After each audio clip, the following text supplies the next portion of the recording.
Some Iraq news posted by Clare at KTFA January 15, 2025. Listen to the full version on the official dinarreport.com website and become our supporter on Patreon. KTFA. Clare. 21 Arab and foreign countries and 600 companies at Baghdad International Fair. January 14, 2025. The activities of the Baghdad International Fair in its 48th session will start on the 1st of next February, with the active participation of 21 Arab and foreign countries and 600 companies with different specializations. The Director General of the Ministry's Exhibitions and Commercial Services Company, Dr. Mustafa Nazar Juma Al-Ani, said in an interview with Al-Saba, followed by Al-Iqtisad News, that the exhibition will continue for 7 days, and will be held under the slogan, Investment, Development, Prosperity. He pointed out that the ministry prepared early to hold the exhibition in its 48th session, as 21 Arab and foreign countries will participate in it, in addition to 600 local and international companies. Indicating that the ministry is still receiving requests to participate in this version, which is being continuously monitored by the Minister of Commerce. He explained that the exhibition will include the 2 largest pavilions for the Kingdom of Saudi Arabia and Oman, as well as the golden sponsor of the exhibition, represented by the State of Qatar, in addition to preparing 2 large halls dedicated to national industries that witnessed a remarkable turnout by visitors during the past year. Al-Ani pointed out that the ministry provides support to national industries through the Export Fund, and urges local companies to develop exports and establish advanced factories that can meet local needs, especially after the government issued several decisions to support the national product by preventing the import of many materials provided by the industrial sector. He added that the exhibition will also witness the participation of government institutions, unions and private sector organizations, with an ambition to attract a large number of companies in the current session, in an effort to conclude contracts between the private and international sectors. He added that the exhibition is an important economic gateway and a social oasis that attracts the public, in light of the major economic changes that the country is witnessing as part of the government program.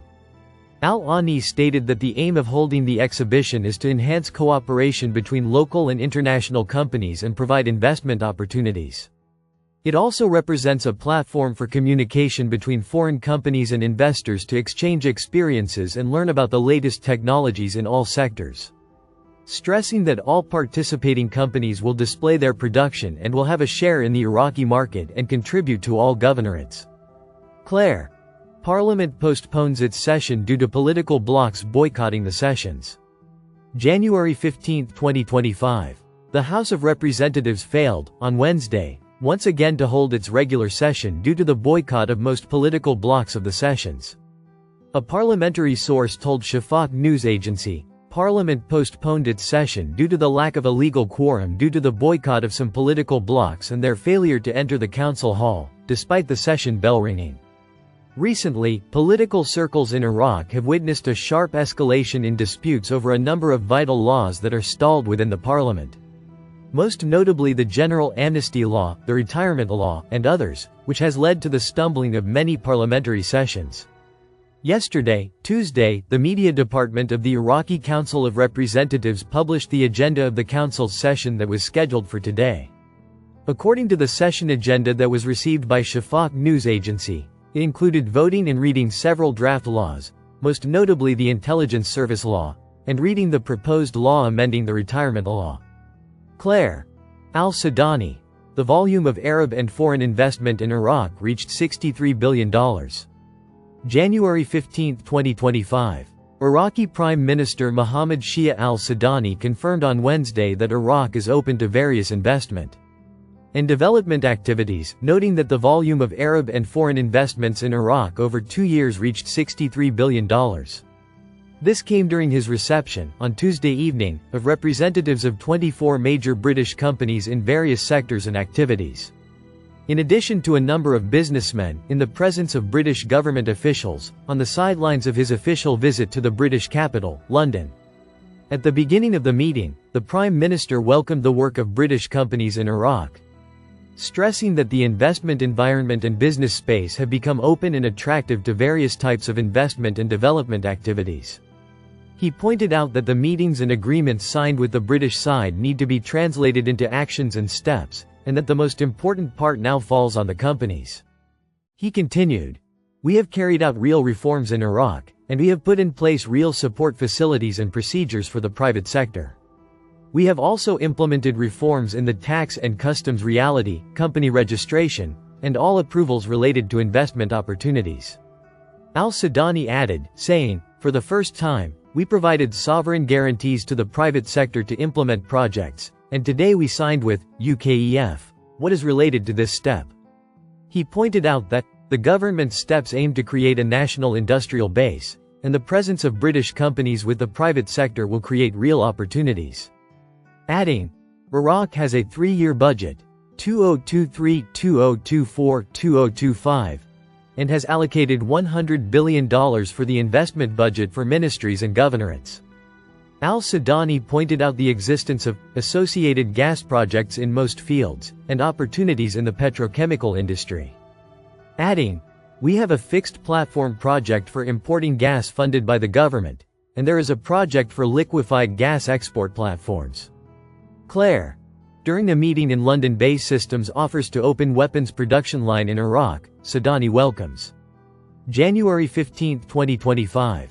Prime Minister Mohammed Shia al-Sudani welcomed today, Wednesday, the offer submitted by Base Systems to open weapons production lines in cooperation with the Military Industrialization Authority in Iraq, during his meeting with the company's delegation at his residence in London. Prime Minister Mohammed Shia al-Sudani received today, Wednesday, at his residence in London, a delegation from Base Systems, headed by the company's CEO, Mr. Charles Woodburn. The meeting reviewed the nature of the company's work, which specializes in various types of military industries, in addition to its production of cybersecurity technologies and electronic systems. Especially since the government is interested in arming the security forces with the latest weapons, from various sources. During the meeting, possible aspects of cooperation with Iraq were discussed. His Excellency welcomed the offer made by the company's CEO to open weapons production lines in cooperation with the Military Industrialization Authority in Iraq, as well as to provide services in the field of cybersecurity. Especially since the authority's law helps establish partnerships with specialized foreign companies and expand technological cooperation with them. Clare. Al-Sudani. "I will present the British agreement to the Iraqi Parliament." January 15, 2025. Prime Minister Mohammed Shia al-Sudani confirmed, on Wednesday, during his meeting with a press delegation, his intention to present the British agreement to the Iraqi Parliament upon his return to Baghdad. The Prime Minister's office stated in a statement received by Shafaq news agency that al-Sudani received at his residence in the capital. London, a group of senior editors-in-chief of Arab newspapers, opinion writers, and Arab and foreign journalists. Al-Sudani spoke, according to the statement, about his official visit to the United Kingdom and his meetings with King Charles III and British Prime Minister Keir Starmer, and the importance and size of the security, economic and development agreements concluded during the visit, stressing that the bilateral agreement will be presented to the House of Representatives for the purpose of ratification. Al-Sudani pointed out the state of stability and prosperity that Iraq is experiencing despite the political fluctuations witnessed in the region, and the government's success in keeping Iraq out of regional conflicts, while adhering to the principled position regarding the aggression on Gaza and Lebanon. He pointed out his political vision for the internal Iraqi situation, and his steps to maintain security and stability in Iraq and the region, stressing Iraq's standing with the Syrian people in facing crises and challenges. Al-Sudani also touched, according to the statement, on the government's steps in the field of economic integration, noting proceeding with electrical interconnection with neighboring countries, and establishing related stations, in addition to cooperation in the fields of real estate development and building new cities. Within a development renaissance planned by the government program and included strategic projects, and creating a transition in the infrastructure on which sustainable development depends. In his speech, the Prime Minister pointed out the signing of the contract between Iraq and British Petroleum, which is the largest in the region, stressing Iraq's move to develop its oil industry, expand the production and export of oil derivatives, invest in Kirkuk fields, and reach full investment in associated gas. Listen to the full version on the official dinarreport.com website and become our supporter on Patreon. Source: dinarrecaps.com